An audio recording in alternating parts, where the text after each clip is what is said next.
नमस्कार, बेबस विपक्ष देख रहे हैं। मैं हूं आपके साथ शिवानी रतूड़ी। बिहार के सियासत में इन दिनों विपक्ष की बेचैनी साफ दिख रही है। बांकीपुर विधानसभा उपचुनाव से लेकर आरजेडी के पुराने सबसे बड़े राजनीतिक ठिकाने 10 सर्कुलर रोड तक घटनाक्रम लगातार विपक्ष के लिए मुश्किलें खड़ी करते नजर आ रहे हैं। एक तरफ जहां तेजप्रताप यादव की पार्टी की उम्मीदवार वीना मानवी को नामांकन के बाद पुराने धोखाधड़ी मामले में पुलिस हिरासत में ले लेती है, तो दूसरी तरफ तेजप्रताप इसे सियासी साजिश बता रहे हैं। वहीं आरजेडी खुद अपने उम्मीदवार के चयन और चुनावी रणनीति को लेकर अंदरूनी सवालों से जूझ रही है। पार्टी के नेताओं की नाराजगी और शीर्ष नेतृत्व के गैर मौजूदगी में विपक्ष के सामने नेतृत्व और संगठन दोनों की चुनौती खड़ी कर दी है। वहीं 10 सर्कुलर रोड का बदलता रंग बिहार की बदली हुई राजनीतिक तस्वीर का बड़ा प्रतीक बनकर सामने आया है। जिस बंगले को 2 दशक तक लालू राबड़ी परिवार और आरजेडी की सत्ता के केंद्र में देखा गया, अब वो बंगला उनका नहीं रहा, लेकिन उसका रंग रोगन भी बदल चुका है। बंगले का भगवा रंग में रंगना सत्ता परिवर्तन के साथ बदलते राजनीतिक समीकरणों का संकेत दे रहा है। क्या कुछ चल रहा है बात करेंगे, लेकिन उससे पहले एक नजर डालते हैं बिहार की टॉप हेडलाइंस पर। बांकीपुर रण में बड़ा ट्विस्ट, तेजप्रताप की उम्मीदवार वीना मानवी को पुलिस ने किया गिरफ्तार। बांकीपुर उपचुनाव में सियासी संग्राम तेज, नीरज प्रशांत की सीधी टक्कर, बैकफुट पर तेजस्वी यादव। लालू राबड़ी के पुराने सियासी किले पर बदला रंग, 20 साल पुरानी विरासत खत्म। खबरों में सबसे पहले बात तेजप्रताप यादव की पार्टी की। बांकीपुर विधानसभा उपचुनाव के लिए तेजप्रताप यादव की जनशक्ति जनता दल की उम्मीदवार वीना मानवी को पुलिस ने हिरासत में ले लिया। वीना मानवी 13 जुलाई को पटना कलेक्ट्रेट नामांकन दाखिल करने पहुंची थी। नामांकन पत्र दाखिल करने के बाद वीना मानवी जैसे ही कलेक्ट्रेट ऑफिस से बाहर निकली, पुलिस ने उन्हें हिरासत में ले लिया। वीना मानवी को पकड़ने के लिए पहले से ही पुलिस ने फील्डिंग लगाई थी। जैसे ही वीना मानवी ने बांकीपुर विधानसभा उपचुनाव के लिए नामांकन दाखिल करने के बाद बाहर निकली, महिला पुलिस अधिकारी ने उन्हें हिरासत में ले लिया। पुलिस अधिकारी वीना मानवी का हाथ पकड़कर ले जाने लगे। उनके पीछे पीछे समर्थक भी नारेबाजी करते हुए चलने लगे। पुलिस ने वीना मानवी को गाड़ी में बैठाया तो वीना ने अपने साथ आए समर्थकों का हाथ जोड़कर उनका स्वागत किया, अभिवादन किया। इस पूरे घटनाक्रम के दौरान कुछ देर के लिए कलेक्ट्रेट पर हड़कंप मच गया। बांकीपुर उपचुनाव में जनशक्ति जनता दल की उम्मीदवार वीना मानवी को पुलिस ने हिरासत में ले लिया, गिरफ्तार कर लिया। वीना मानवी को किस मामले में हिरासत में लिया गया है, आपको बता दें, इसके बारे में पुलिस की ओर से जानकारी मिली है। उसके मुताबिक मामला धोखाधड़ी से जुड़ा है। ये धोखाधड़ी का पुराना मामला है जिसमें पुलिस ने वीना मानवी को हिरासत में लिया है। तेजप्रताप ने इसे साजिश करार दिया। इधर वीना मानवी को हिरासत में लिए जाने पर तेजप्रताप यादव लगातार हमलावर है सरकार पर। क्या कुछ बोले हैं तेजप्रताप, जरा सुनिए। तेजप्रताप जी, वीना मानवी जी की गिरफ्तारी का वारंट निकला है, क्या ये सब? ये साजिश है, ये सरकार की तरफ से साजिश किया गया है। हमारे कैंडिडेट को जानबूझकर फंसाया गया है और ऐसा कोई मामला नहीं है। और ये आदि आबादी की बात कर रही थी और ये हमारा कैंडिडेट जो वीना मानवी जी है बहुत अच्छी हैं, इनका नेचर भी बहुत अच्छा है और साथ ही साथ सब इनका लोकप्रियता भी है और अपनी पार्टी जेजेडी जनशक्ति जनता दल की कैंडिडेट हुई है।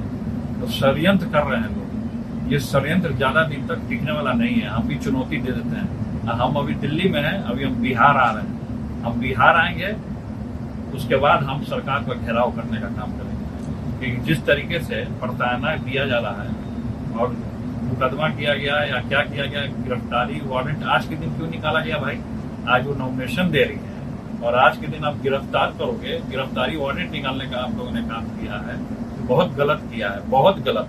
और इससे सरकार, बांकीपुर की पूरी जनता सब चीज देख रही है कि किस तरीके से एक महिला के साथ अन्याय हो रहा है। और महिला के साथ जब अन्याय होता है तो कृष्ण का सुदर्शन चक्र चलता है। अब बिहार आते आते सुदर्शन चक्र मेरा चलेगा। पूरी बिहार की जनता देखेगी कि किस तरीके से हमारी कैंडिडेट वीना मानवी जीत रही थी और उनका पूरा दबदबा है। तो इसलिए इनको जानबूझकर फंसाया गया झूठे मुकदमे में। इसलिए हम कोर्ट जाने का काम करेंगे। इतने दिनों से तो वो घूम रही थी, सब जगह जा रही थी, तब तो पुलिस नहीं है, तब तो कोई नहीं जब है। इतने दिन से घूम रही थी या साथ में जिस दिन पार्टी ज्वाइन की, क्यों नहीं आया गिरफ्तारी वाला? आज के दिन क्यों आया गिरफ्तारी? ये साजिश है। और किनका साजिश है ये हम भली भांति जानते हैं। और आते ही हम प्रेस कॉन्फ्रेंस करेंगे या पर्दाफाश करेंगे किनका। क्या लगता है भाजपा जो दावा करी थी जीत भाजपा का? हार रही है, प्रशांत किशोर भी हार रहे हैं, जो विपक्षी है वो इनके ऊपर पड़ी हुई है, क्योंकि ये जीतने वाली है। क्या सारे विपक्षी भाजपा एकजुट हो चुके हैं आपके खिलाफ? हमारे खिलाफ हो जाए उससे हमको कोई फर्क नहीं पड़ता है, लेकिन जनता का ताकत वीणा मानवी के साथ है, हम उनके साथ हैं, तन मन हर एक तरीके से। अभी वृंदावन भी आप गए थे, वहाँ भी ईश्वर का आशीर्वाद आपने लिया सारा कुछ? हम हर एक जगह जाते हैं, ईश्वर का आशीर्वाद लेते हैं, लेकिन जिस तरीके से हमारी कैंडिडेट वीणा मानवी के साथ हुआ है ये अन्याय है। एक महिला के साथ अन्याय है और कृष्ण इसका जरूर साथ देंगे। यानी कि चुनाव से पहले ही तेज प्रताप को तो बड़ा झटका लग चुका है, जिसे वो स्वीकारने की जगह सरकार पर थोप रहे हैं और सरकार की साजिश बता रहे हैं उनके खिलाफ। अगली खबर में बात करते हैं बांकीपुर विधानसभा उपचुनाव के लिए भाजपा प्रत्याशी नीरज कुमार सिन्हा ने नामांकन दाखिल कर दिया। इस दौरान मुख्यमंत्री सम्राट चौधरी के साथ एनडीए के घटक दल के कई नेता मौजूद रहे। बांकीपुर विधानसभा उपचुनाव के लिए आगामी 30 जुलाई को वोटिंग होनी है। इस सीट से जनसुराज पार्टी के संस्थापक प्रशांत किशोर भी मैदान में है। ये सीट भाजपा अध्यक्ष नितिन नवीन के सदस्यता छोड़ने के बाद खाली हुई थी। भाजपा प्रत्याशी नीरज कुमार सिन्हा ने कहा कि बांकीपुर की जनता और हमारे पार्टी के कार्यकर्ता नेता हमारे साथ हैं और जीत हमारी ही होगी। दूसरी ओर प्रशांत किशोर ने भी बांकीपुर विधानसभा उपचुनाव के लिए नामांकन दाखिल कर दिया है। यानी कि रण जो है वो बेहद दिलचस्प बनता जा रहा है।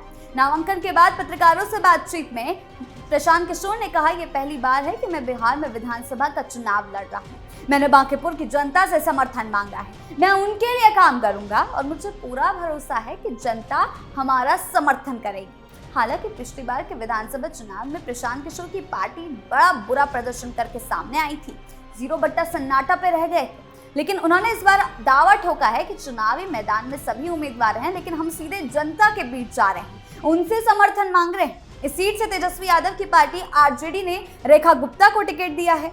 ये सीट बीते 3 दशक से बीजेपी के पाले में रही है। पटना में कुल 14 विधानसभा है, इसमें बांकीपुर को अहम विधानसभा सीट माना जाता है। इस विधानसभा के तहत राजेंद्र नगर, मीठापुर, गर्दनीबाग, सचिवालय, कदम कुआं, बोरिंग रोड, गांधी मैदान सहित कई अहम इलाके आते हैं।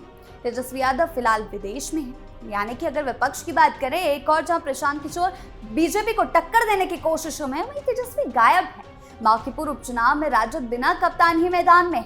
पार्टी प्रत्याशी रेखा गुप्ता का प्रचार अभी भगवान भरोसे चल रहा है। अपने दम पर वो जो कर सकती हैं कर रही हैं। तो दूसरी ओर टिकट बंटवारे को लेकर उठी नाराजगी अब खुले सियासी बयान और संगठनात्मक असहमति का रूप लेती दिखाई दे रही है। ऐसे में विपक्ष लगातार सत्ता पक्ष जो है विपक्ष पर सवाल उठा रहा है। जब चुनावी रण अपने चरम पर है, पार्टी का शीर्ष नेतृत्व विदेश दौरे पर क्यों है? बांकीपुर से आरजेडी ने रेखा गुप्ता को बनाया उम्मीदवार, लेकिन इस फैसले पर पार्टी के अंदर ही कई सुर सुनाई दिए। सांसद सुरेंद्र यादव ने पिछले दिनों सार्वजनिक तौर पर कहा कि वो उम्मीदवार को जानते तक नहीं। इसके बाद वरिष्ठ नेता भाई वीरेंद्र ने भी टिकट की चयन को लेकर प्रक्रिया पर सवाल उठाकर पार्टी नेतृत्व को असहज कर दिया। उधर तेज प्रताप यादव की जनशक्ति जनता दल वीणा मानवी को मैदान में उतारकर मुकाबले को और पेचीदा बना दिया था। हालांकि उनकी गिरफ्तारी के बाद ये मामला और ज्यादा पेचीदा हो गया, लेकिन अब विपक्षी खेमा परेशान नजर आ रहा है। जहां सीधी टिक्कर नीरज कुमार सिन्हा और प्रशांत किशोर के बीच देखने को मिल रही है, वहीं तेजस्वी यादव का ये विदेश दौरा उन पर भारी पड़ता नजर आ रहा है। बात करें अगली खबर की, बिहार की राजधानी पटना का वीवीआईपी इलाके स्थित 10 सर्कुलर रोड बंगला, जो पिछले 2 दशक से सूबे की राजनीति का सबसे बड़ा पावर सेंटर और लालू राबड़ी परिवार का आशियाना रहा है, अब पूरी तरह से नए सियासी रंग में रंगने जा चुका है। महागठबंधन सरकार जाने के बाद और नई व्यवस्था लागू होने के बाद इस बंगले से आरजेडी का चुनाव चिन्ह लालटेन और पूर्व मुख्यमंत्री राबड़ी देवी का नाम की पट्टी यानी कि नेम प्लेट को पूरी तरह से हटा दिया गया। अब इस बंगले का हरा रंग गायब हो चुका है और जो मेन गेट है यानी कि जो मुख्य गेट है उसको गेरुआ रंग से रंगा जा रहा है, जैसा कि आप वीडियो में भी देख सकते हैं। बिहार सरकार ने इस ऐतिहासिक 10 सर्कुलर रोड बंगले को प्रदेश के नए पशु एवं मत्स्य संसाधन मंत्री नंदकिशोर राम को आवंटित किया है। वर्तमान में इस बंगले के अंदर बड़े पैमाने पर रिनोवेशन, रिपेयरिंग और रंग रोगन का काम चल रहा है। जानकारी के मुताबिक सावन के महीने में मंत्री नंदकिशोर राम विधि विधान के साथ इस सरकारी आवास में शिफ्ट हो जाएंगे। बंगला खाली किए जाने के बाद भी इसके दूसरे गेट पर एक छोटी सी लालटेन छूट गई थी, जो सोशल मीडिया पर चर्चा का विषय बनी हुई थी, जिसको भी हटाने का काम चल रहा है। इसके बाद लालू प्रसाद यादव की ओर से एक व्यक्ति को 10 सर्कुलर रोड भेजा गया। वहां तैनात सुरक्षा कर्मियों से बकायदा बातचीत और औपचारिकताएं पूरी करने के बाद गेट पर बची आखिरी लालटेन को भी उतार दिया गया। इसके साथ ही आपको बता दें, पिछले 2 दशक से मेन गेट की शोभा बढ़ा रही राबड़ी देवी की ऐतिहासिक नेम प्लेट को भी हटा दिया गया, जिससे अब इस बंगले पर लालू परिवार की कोई आधिकारिक मौजूदगी या राजद का कोई निशान बाकी नहीं रह गया। 20 साल की इस राजनीतिक विरासत के खत्म होने की खबर मिलते ही राजद का कट्टर समर्थक 10 सर्कुलर रोड के मुख्य गेट पर पहुंचा, भावुक हो गया। रोते रोते उसका वीडियो भी वायरल हुआ, लेकिन अब गेट का रंग ही बदल दिया गया है। उसने तो कई बातें कही, मंदिर बताते हुए चौखट पर माथा टेका, नमन किया।